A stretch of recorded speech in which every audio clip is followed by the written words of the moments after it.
여러분 반갑습니다. 우리는 초대교회의 모습, 초대교회 성도들의 모습을 계속해서 보고 있습니다. 이 초대교회 성도들의 특징이 있다면 여러분 뭘 가장 먼저 얘기할 수가 있겠습니까? 바로 그들은 기도하는 사람들이었다는 사실입니다. 여러분, 교회는 기도로 세워집니다. 초대교회는 기도로 세워졌습니다. 그렇다면 그들의 기도의 내용은 무엇이었습니까? 우리가 지난 2주에 걸쳐서 본 바로 그들은 먼저 창조주 하나님, 그분의 주재권을 믿으며 간절한 마음으로 기도했습니다. 그들의 기도는 부르짖음이었습니다. 두 번째, 그들은 핍박 가운데서도 용기를 달라고 기도했습니다. 어떤 환난도 그들의 기도에 이길 수는 없었습니다. 세 번째, 그들은 사명을 위하여 기도했습니다. 우리가 사명을 위하여 기도하는 모습을 하나님은 가장 기뻐하신다는 사실을 여러분들 명심하시기 바랍니다. 그리고 이제 오늘 본문부터 그 결과가 나옵니다. 그들이 이렇게 간절하게 부르짖은 결과 하나님은 이 기도를 외면하지 않으셨습니다. 자, 사도행전 4장 31절 말씀부터 읽겠습니다. 빌기를 다하매 모인 곳이 진동하더니 무리가 다 성령이 충만하여 담대히 하나님의 말씀을 전하니라. 사랑하는 여러분, 이 말씀을 읽고 믿음으로 기도하는 모든 사람들에게 이와 똑같은, 이보다 더 큰 증거가 나타나기를 주의 이름으로 축원합니다. 이 말씀은 한 글자 한 글자가 정말로 역사입니다. 먼저 그들은 빌기를 다하매 이렇게 표현했습니다. 이 말은 아주 절박함을 가지고 기도했다는 거예요. 복음 전파의 사역을 위해서 필요한 모든 것, 특별히 담대함을 주십시오 하고 필사적으로 구했다는 뜻입니다. 우리가 야곱의 기도를 이룰 때 항상 이렇게 가지 않습니까? 이렇게 간절하고 절박하고 필사적인 기도. 여러분의 신앙 여정 가운데 단 한 번만이라도 이렇게 구해 보시기를 바랍니다. 그리고 지금이 바로 이렇게 기도해야 할 때인 줄로 믿습니다. 그 결과, 즉 그들이 이렇게 기도하자 어떤 일이 생깁니까? 그들이 모인 곳이 진동했다. 성경은 이렇게 표현합니다. 계속 우리는 놀라울 뿐입니다. 여러분, 이것을 우리가 어떻게 이해하겠습니까? 먼저 이러한 현상, 그들이 모인 땅이 진동했다는 말씀은 하나님이 나타나실 때 땅이 반응하는 그런 현상입니다. 자, 출애굽기 19장 18절. 많은 예가 있지만 하나 인용합니다. 시내 산의 연기가 자욱하니 여호와께서 불 가운데서 거기 강림하심이라. 그 연기가 옹기가마 연기같이 떠오르고 온 산이 크게 진동하며. 여러분, 즉 사도들의 기도에 하나님이 직접 임재하심으로 응답한 모습을 본문이 보여주는 거예요.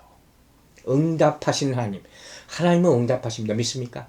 하나님은 여러 가지 방법으로 응답하시는데 오늘 본문에서는 어떻게 응답하셨습니까? 바로 지축이 흔들리도록 응답하십니다. 여러분 이 사실을 믿습니까? 믿으시기 바랍니다. 어떤 사람들은 이런 말씀을 듣고 보면 정말 그렇게 지진이 났겠어? 그렇게 표현한 것이지 정말 지진이 일어나지는 않았을 거야. 이렇게 얘기합니다. 하지만 저는 실제로 이런 진동이 있었다고 믿습니다. 이것이 성령의 역사이기 때문입니다. 여러분 기억하십니까? 오순절에 임한 성령은 불과 같고 바람 같은 것이었어요. 그들은 이것을 보았고 직접 봤어요. 그리고 직접 그 소리를 들었습니다. 그리고 오늘 이들에게 임한 성령은 진동하는, 흔드는 성령이었어요. 여러분 우리가 기도할 때 이 땅이 흔들리게 되기를 간절히 바랍니다. 또한 우리가 기도할 때 사람들의 마음이 막 흔들리기를 바랍니다.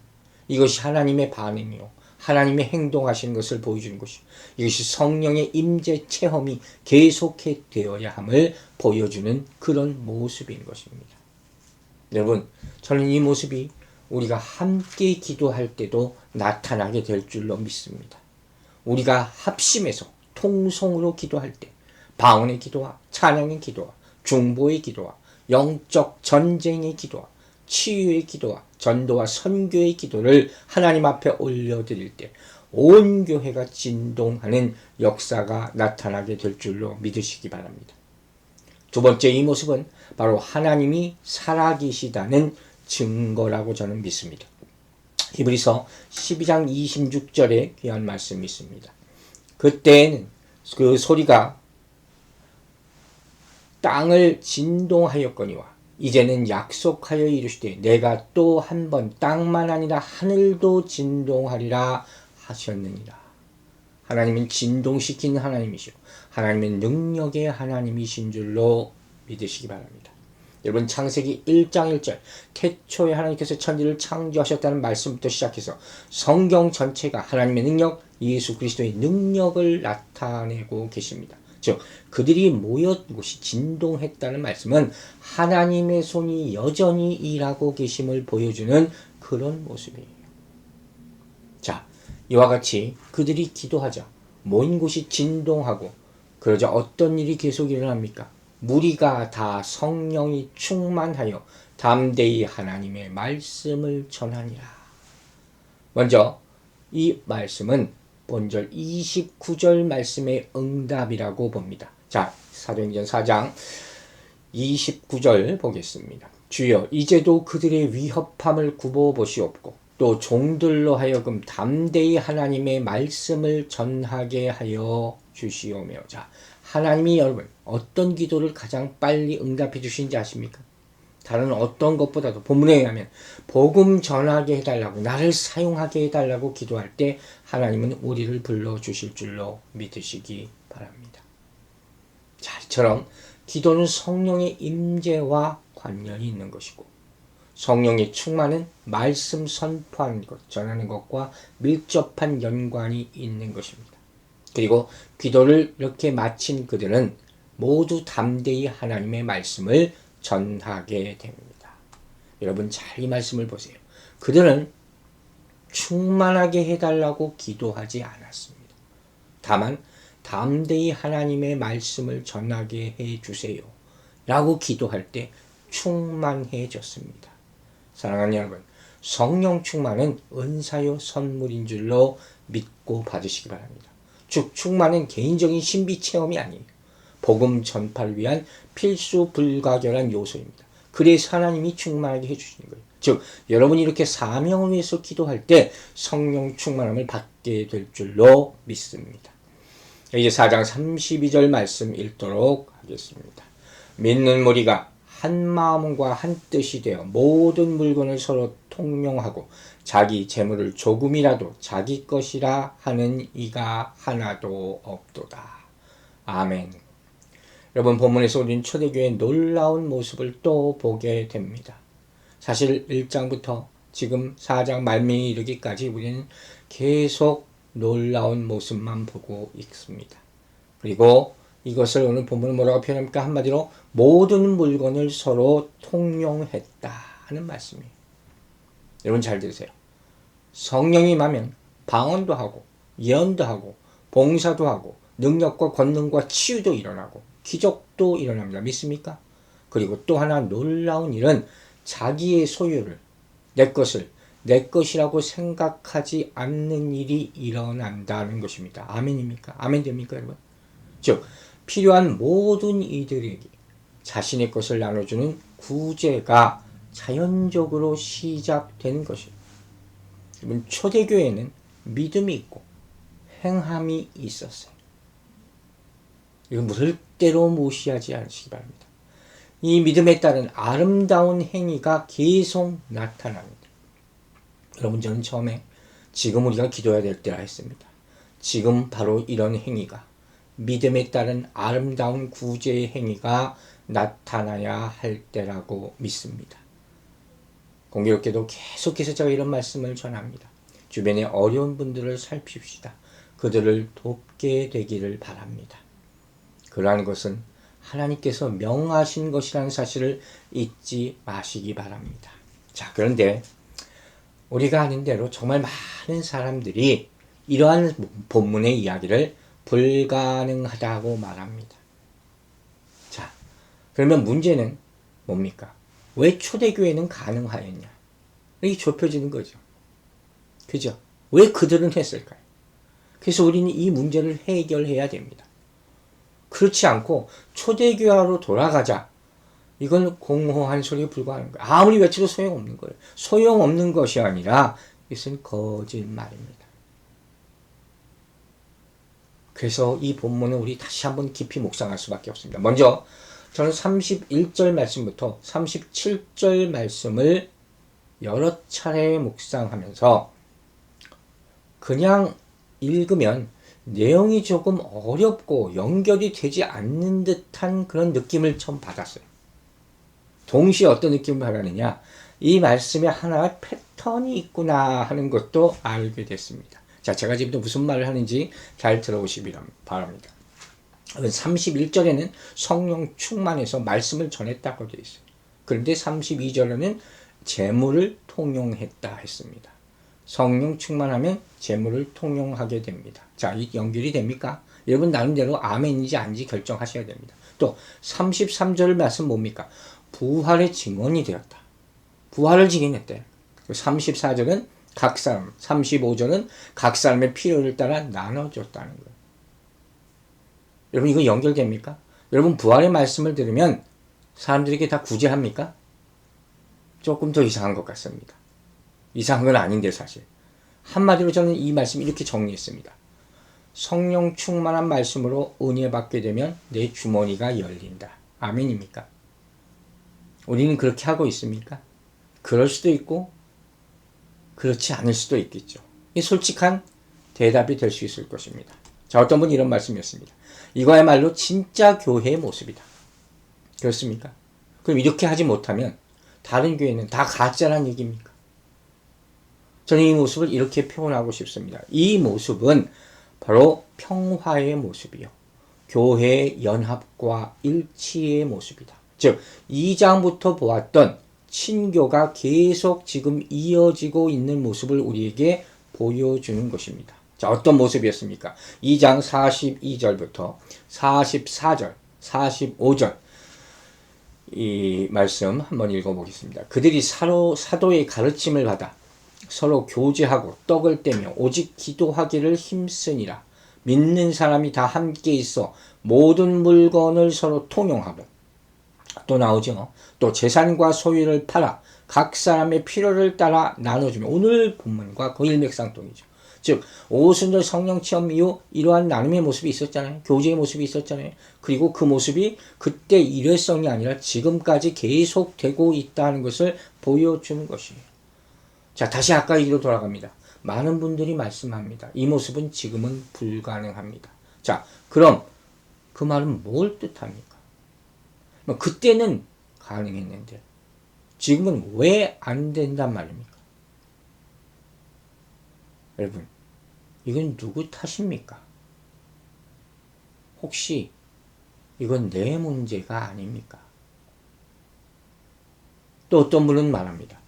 이건 공산주의에서나 가능한 그런 일입니다. 그래서 공산주의가 이 말씀으로부터 생겼다고 하지 않습니까? 자, 분명히 얘기합니다. 미안하지만 그렇게 말씀하시는 분은 공산주의가 뭔지 잘 모르고 말하는 것 같습니다. 제가 오늘은 이 모습이 공산주의가 아닌 단 한 가지만 간단하게 이야기합니다. 그것은 무엇이냐? 바로 이 일은 자발적으로 일어난 일이라 하는 것입니다. 됐습니까? 여러분 보십시다.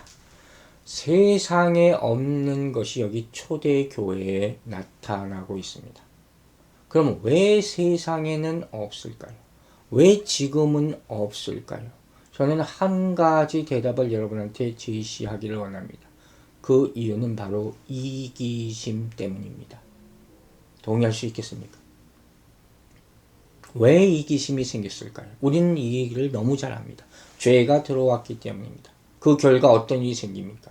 죄가 들어와서 인간과 하나님의 관계가 틀어져 버렸습니다. 그때부터 인간들은 어떻게 됩니까? 하나님을 바라보지 않고 서로의 얼굴만 바라보고 살게 되었습니다. 그러다 보니 이런 일이 생기게 된 것입니다. 여러분 우리가 분명히 알아야 될 것이 있습니다. 인간 사이에서 세상에서 인간 사이에서 벌어지는 모든 문제는 수평적인 관계로 말미암아 해결되지 않습니다. 사람과 사람 사이에서 해결할 수 있는 문제가 얼마나 되겠습니까? 그럼 어떻게 합니까? 하나님과 인간 사이의 관계를 회복하는 것부터 시작한다는 사실을 다시 한번 여러분 생각하시기 바랍니다. 저는 여러분들이 잘 아는 시편 23편과 51편을 한번 묵상하고 비교해 보기를 제가 권면을 드립니다. 자, 시편 23편은 어떤 시입니까? 하나님께 순종할 때 나오는 노래가 바로 시편 23편입니다.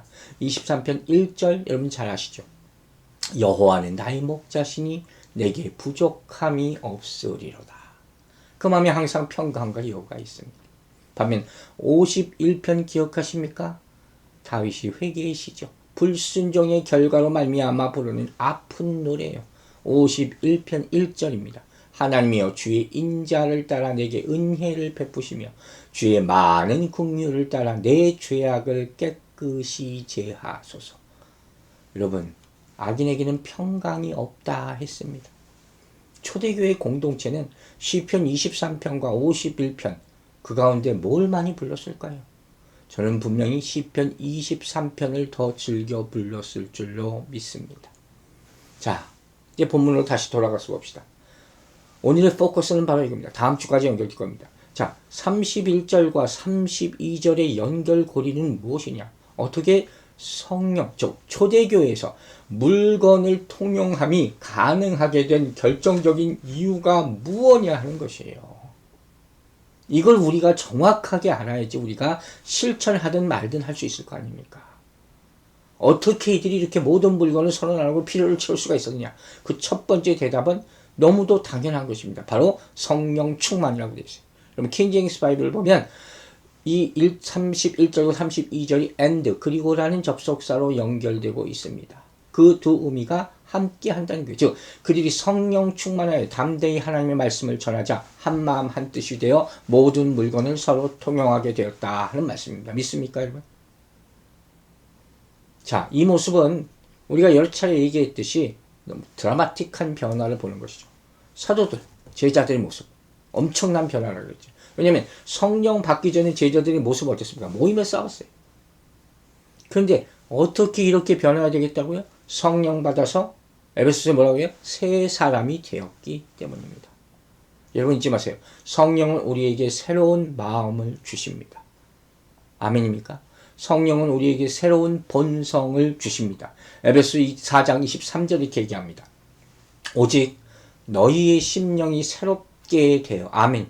하나님을 따라 의와 진리의 거룩함으로 지으심을 받은 새 사람을 입으라. 다시 또 입으십시오. 입고 있는지 확인해 보시기 바랍니다. 그 결과 어떻게 됩니까? 새 사람을 입으면 그 결과 자기 자신을 먼저 새롭게 보게 되는 거예요. 바울처럼 오라 나는 공고한 사람이로라. 그전에는 이거 몰랐죠. 자기 자신을 먼저 다시 새롭게 보게 되는 거예요. 그리고 어떻게 됩니까? 다른 사람도 새로운 눈으로 보게 되는 것입니다. 아, 저 사람도 똑같이 하나님이 사랑하는 사람이구나. 저 사람에게 긍휼이 필요하구나. 이걸 깨닫게 되는 거예요. 여러분, 우리 인간에게 이기심과 탐욕을 없앨 수 있는 방법은 세상에서는 찾을 수 없어요. 없어요. 죄의 본능이 있기 때문에, 욕망이 있기 때문에 이걸 가지고 살아가는 우리가 변화될 수 있는 길은 뭡니까? 오로지 성경은 얘기합니다. 성령이 충만함으로 새로운 본성으로 새로워지는 것뿐이라. 믿으시면 아멘 하시기 바랍니다. 자, 그렇다면 성령이 이와 같이 임하면 과연 무슨 일이 생길까요? 수많은 일들이 일어난다고 성경이 얘기하죠. 오늘 본문은 그럼 어디에다 포커스를 맞추고 있습니까? 바로 뭐겠습니까? 우리의 물질관이 변한다 하는 거예요. 자, 제가 더 구체적으로 합니다. 성령이 충만하면 어떤 일이 생긴다고요? 우리의 경제적인 삶, 경제 행위까지 어떻게 신앙적으로 바뀌어진다 하는 거예요. 그래야 된다는 거예요. 여기서 우리는 많이 걸리는 거예요. 대부분의 사람들이 이걸 생각도 못하기 때문에. 여러분, 우리가 예수 믿는다고 하면 영원히 구원받고 생각이 바로 서게 되고 감정이 바로 모아지게 되고 말과 행실이 바로 되고 그리고 뺄 수 없는 것이 뭐냐? 우리가 잊고 있는 것이 뭐냐? 바로 물질관이 바로 잡혀야 된다 하는 것입니다. 즉, 한 사람이 누리는 경제생활의 모습, 그 됨됨이가 그 사람의 믿음을 볼 수 있는 바로미터가 되는 것이에요. 그래서 이거 꼭 점검해 보시기 바랍니다. 그럼 본문을 보세요. 자, 구체적으로 그들이 어떻게 변했는지 본문이 정확하게 보여주고 있지 않습니까? 4장 32절. 그들이 물질 생활의 변화예요. 믿는 무리가 한 마음과 한 뜻이 되어 모든 물건을 서로 통용하고 자기 재물을 조금이라도 자기 것이라 하는 이가 하나도 없더라. 왜 이 장에서 말하고 또 여기서 또 말하는지 우리는 깊이 생각해 봐야 됩니다. 먼저 하나는 봅시다. 믿는 무리가 그랬어요. 이 말씀 뭐냐니까 초대교회는 개인뿐만 아니라 개인의 구제뿐만 아니라 믿는 무리 모든 공동체가 이 구제에 대한 관심을 다 가지고 있어요. 같은 마음을 가지고 있었다는 거예요. 즉 물질에 대한 개인적인 태도가 다 틀릴 수 있잖아요. 근데 이게 다 똑같았다는 거예요. 공동체적으로 변화가 일어났다. 여러분 제가 헌금 얘기 안 합니다. 정말 거의 안 하다시피 합니다. 그럼 오늘 한마디 하겠습니다. 구제 헌금은 반드시 해야 되는 것입니다. 이게 여러분이 실천하는 거예요. 저희가 억지로 어떻게 강조하겠습니까? 그러나 구제 헌금은 항상 하는 것임을 여러분 잊지 마시기 바랍니다. 특별히 지금 교인들 가운데 어려운 사정에 처한 분들이 있습니다. 꼭 구제라는 마음을 떠나서 그리스도인으로서 돕는 마음을 가지고 서로의 아픔을 서로 나누고 쓰다듬어주고 돕게 되는 일이 일어나게 되기를 주의 이름으로 축원합니다. 자, 믿는 무리가 그 다음에 뭐라 그랬어요? 한 마음 한 뜻이 되어. 여러분 이거 우리가 매일마다 얘기하는 거죠. 그런데 오늘 본문에서는 이게 더 어렵게 만드는 게 뭡니까? 물질에 대해서 한 마음 한 뜻이 됐다는 거예요. 여러분 이게 가능하겠습니까? 제가 이렇게 부정적인 말 하면 안 되지만 물질에 대한 마음은 정말 다 틀려요. 사람마다. 부부라도 다 틀려요. 돈 쓰는 것이 틀리잖아요. 주 생각하는 게 뭐예요? 다 틀리잖아요. 보통 남자들은 미국에서 돈 보면 차 사고 비행기 사고 이런데 유트 사고. 여자들은 보통 뭐 삽니까? 뭐 가방 사고 뭐 사고 한다고 그러죠. 예를 들어서 그런 거예요. 똑같은 돈이라도 서로 관심사가 틀리기 때문에 돈을 사용하는 데 있어서 마음이 하나가 된다는 것이 어렵다는 거예요. 제가 헌금에 대해서 항상 얘기할 때 얘기하잖아요. 부부가 같은 마음으로 헌금하시라고요. 그거 틀어지고 싸우면 안 하는 말 못해요. 자, 그런데 중요한 건 뭡니까? 교회에서는 더더욱 그렇다는 것이죠. 그럼 초대교회는 어땠다는 거예요? 그 믿는 무리에게 성령이 임했을 때 구제와 교회의 여러 가지 문제에 대해서 한마음 한뜻이 되었다. 이렇게 분명히 얘기하는 거예요. 사랑하는 여러분, 저는 이러한 일들이 우리 교회에 있기를 간절히 축원합니다. 한마음 한뜻 되는 것들이 여러분의 가정에 일어나길 바랍니다. 한 생각을 갖는 부부는 성령 충만한 부부가 될 줄로 믿습니다. 한 마음을 갖는 교회는 성령 충만한 교회가 될 줄로 믿습니다. 세 번째, 교회는 모든 물건을 서로 통용했다고 했습니다. 자, 물건을 통용했다. 같이 사용했다는 거예요. 같이 사용했다. 이건 뭘 의미하느냐? 서로의 필요를 깨닫게 되었다 하는 거예요. 이 말은 더 깊이 들어가면 특별히 뭐예요? 저 사람의 필요가 눈에 먼저 들어왔다. 먼저 생각하게 돼요. 내가 나보다. 바꿔 말하면 이렇게 나누는 것이 아깝지 않았다. 여러분 아깝지 않으니까 이렇게 필요에 따라 서로 나눠줄 수 있는 거 아닙니까? 이건 쉽습니까? 누구든지 자기 물건은 아까운 거예요. 자기 것이 가장 소중한 법이에요. 이렇지 않은 사람이 어디 있겠습니까? 근데 성령이 임하자 이런 가치관이 어떻게 해요? 달라지게 됐다는 거예요. 즉 다른 사람의 필요가 내 소유보다 더 중요하다는 것을 느끼게 된다 하는 사실. 이것이 바로 성령의 역사임을 깨닫게 되기를 주의 이름으로 축원합니다. 네 번째, 초대교회에서는 제 물건을 제 것이라 하는 이가 없었다. 아주 갈수록 점점점 가관입니다. 여러분 이게 가능합니까? 내 물건인데 분명히 내 물건이에요. 근데 내 게 아니래요. 여러분 잘 생각하세요. 이게 어떻게 가능합니까? 제 성경책에 옛날에 노트한 게 있어요. 거기 이렇게 빨간색으로 펜으로 노트가 되어 있었어요. 가능합니다. How? 답이 뭔지 아세요? 답이 이제 나와야 돼요. 뭡니까? 하나님 것이니까. 아멘입니까? 심플합니다. 여러분, 이 모습은 내 것을 나누어 주는 것이 아니에요. 구제는 내 것을 주는 것이 아니라 어떻게 해요? 내가 잠시 보관하고 있던 하나님의 것을 이제 나누라 하실 때 나누는 것뿐입니다. 우리는 청지기일 뿐입니다. 이것을 깨닫는 것이 바로 성령의 역사임을 믿으시기 바랍니다. 자, 4장 33절, 34절, 35절 말씀 읽겠습니다.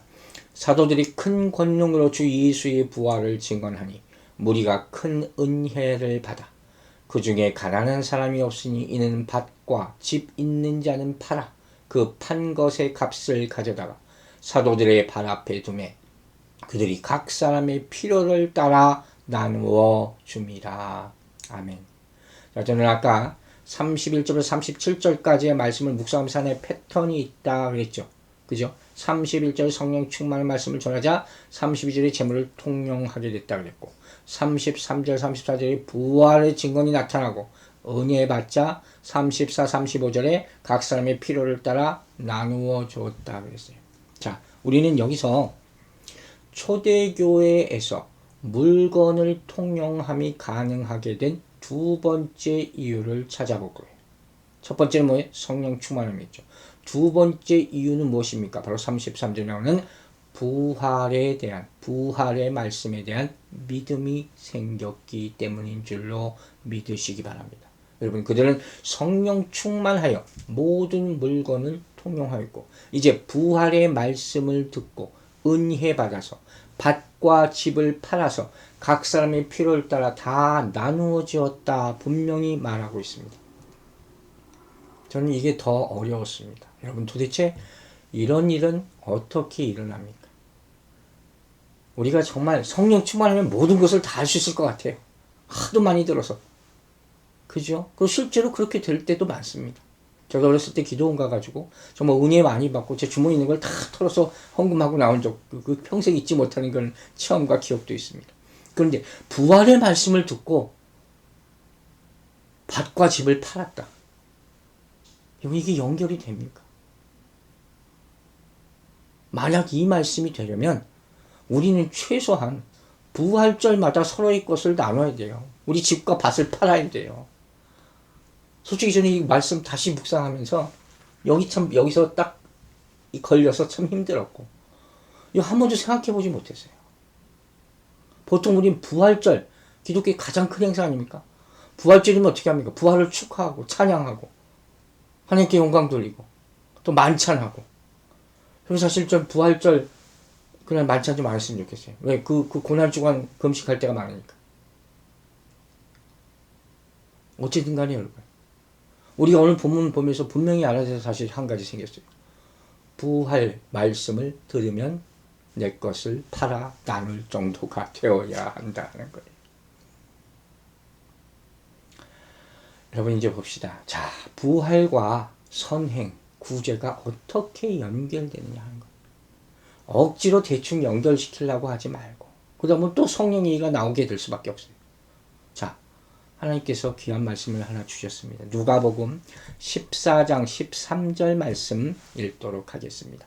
잔치를 베풀거든 차라리 가난한 자들과 몸 불편한 자들과 저는 자들과 맹인들을 청하라. 그리하면 그들이 갚을 것이 없으므로 네게 복이 되리니 이는 의인들의 부활 시에 내가 갚음을 받겠음이라 하시더라. 아멘. 여러분, 무슨 의미인지 잘 생각해 보시기 바랍니다. 한 번 더 읽습니다. 잔치를 베풀거든 차라리 가난한 자들과 몸 불편한 자들과 저는 자들과 맹인들을 청하라. 그리하면 그들이 갚을 것이 없으므로 네게 복이 되리라. 이해가십니까? 저는 왜 하고 물어봤습니다. 그 답이 뒤에 나옵니다. 이는 의인들의 부활 시에 네가 갚음을 받겠음이라 하시더라. 이제 좀 아멘 됩니까, 여러분? 자, 보세요. 여러분, 구제는 누구에게 합니까? 부모님 얘기합니다. 되갚을 수 없는 사람들에게, 즉 이 말씀에 따르면 가난한 자들에게 선을 행하라는 것은 곧 의인이 부활했을 때 하나님이 되갚으리라는 것을 믿는 신앙이라는 것을 알려줍니다. 그러므로 내가 부활신앙을 가졌다 이렇게 얘기하는 것은 우리가 천년만년 살아가리라는 믿음을 가진 것이 아닙니다. 물론 이 땅에서 천국에서 영원토록 부귀영화를 누린다는 그런 약속도 더더군다나 아닙니다. 그럼 부활신앙을 가졌다는 것은 뭘 의미하냐? 도저히 내게 갚을 수 없는 사람들에게 선을 행하고 세상에서 가장 연약한 사람들을 돌보는 것이라고 본문에 얘기하고 있는 거예요. 즉 그들은 내게 갚지 못해요. 그러나 하나님께서 내게 갚으실 것이며 갚으시되 지금 갚으시는 것이 아니라 의인으로 부활하게 하시고 갚으신다는 것입니다. 아멘 되십니까? 즉 이러한 선행은 현재의 축복을 바라지는 않지만 동시에 하나님이 주실 영원한 나라의 복을 지향하는 거예요. 하늘로부터의 축복을 믿고 그것을 소망하는 거예요. 결국 뭡니까? 부활신이라는 것은 내게 갚을 것이 없는 자를 대접하는 삶, 이것이 부활신앙입니다. 그러므로 사도들이 이 말씀을 선포하고 이 말씀을 깨닫고 믿은 자들은 어떻게 됐어요?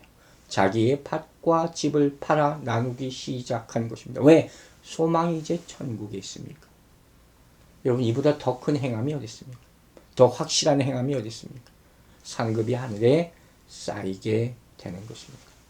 두 번째, 부활의 말씀을 들은 그들은 은혜 받았다고 얘기합니다. 그러니 나는 또 한 가지 이유죠. 우리가 큰 은혜를 받아 33절에 나오지 않습니까? 여러분, 우리가 하나님의 사역을 설명할 때 항상 같이 가야 되는 두 가지가 뭐냐? 바로 하나님의 능력과 하나님의 은혜예요. 하나님이 주시는 과 우리가 받는 것이죠. 이것은 복음을 형성하는 큰 두 물줄기다 이렇게 표현할 수 있습니다. 복음은 하나님의 능력 있는 은혜를 선포하는 것을 믿으시기 바랍니다. 복음은 이 두 가지 능력과 은혜를 하나로 묶어놓는 능력이 됩니다. 디모데후서 1장 7절에서 바울이 얘기합니다.